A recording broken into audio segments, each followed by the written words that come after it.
In this video, I want to go over some divergences. There's so many things that you can look for divergences on.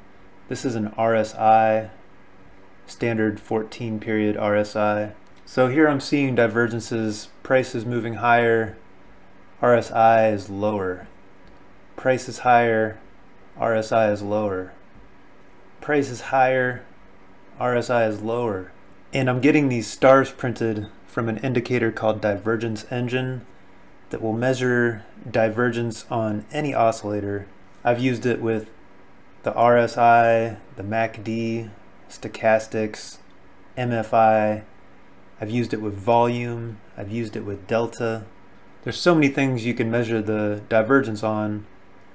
You can have multiple instances of this indicator alerting you to divergences without having to have several different oscillators down here taking up chart space.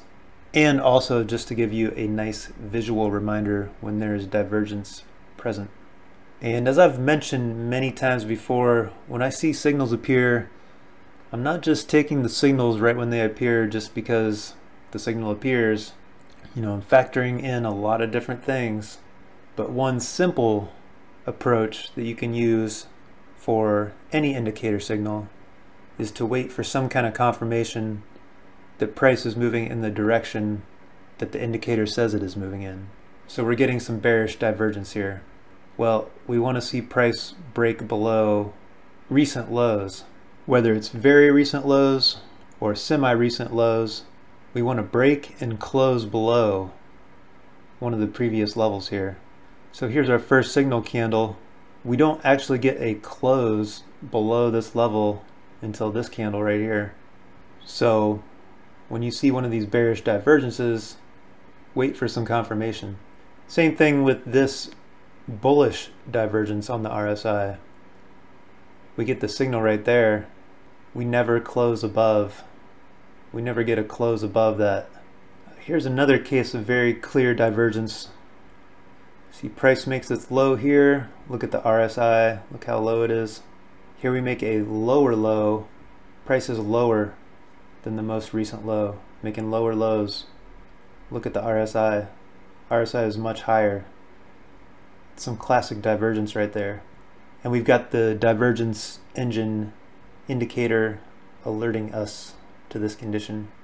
And we get a break and close above either of these recent highs. And we pop up almost 50 points right there. This is a 1-minute chart.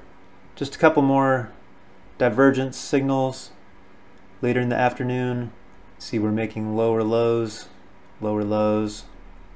RSI is creeping up, getting some divergence. Then here we start making higher highs a little bit. RSI is a little bit lower. That divergence isn't as obvious, nothing extreme, but we're still getting the visual cues from the divergence engine. So when is divergence a bad idea?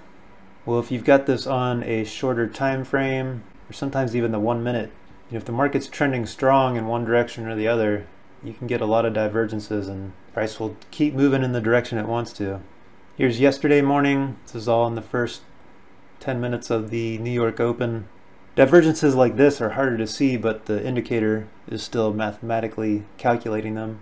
But with this divergence signal to the downside, we don't actually get a close below the trigger candle until this candle, which we also have a divergence signal to the downside.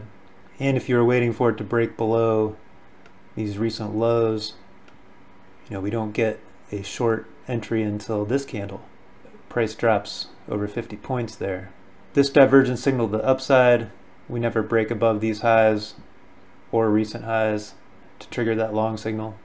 So one of my #1 tips when trying to trade off of indicator signals, wait for some kind of confirmation that price is going to go in the same direction that your indicator says it's going. So this divergence engine indicator for NINZA, you can customize the heck out of this thing. You can choose how far it's looking back, all kinds of different sensitivities. It's got the usual pop-ups and alerts, and the ability to change these signals to say whatever you want. So if you're monitoring 5 different oscillators for divergences, I can type in RSI. Now I know which signal this is. So if I have another instance of divergence engine on here measuring divergences on the stochastics or the MACD, I can label them appropriately and know which one is popping up on my chart. But right here, the data series, the input series, this is where you can choose the indicator that you want to measure the divergence on. Stochastics, RSI, MACD, volume. I like using the volume as well. Here's our one volume divergence signal. I don't even have to have the volume indicator on my chart taking up space. I can just be measuring the divergence right within this indicator and it will print the signal for me.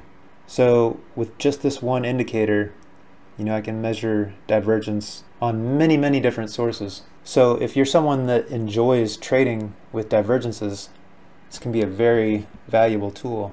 There's links to these indicators in the description if you want to check them out.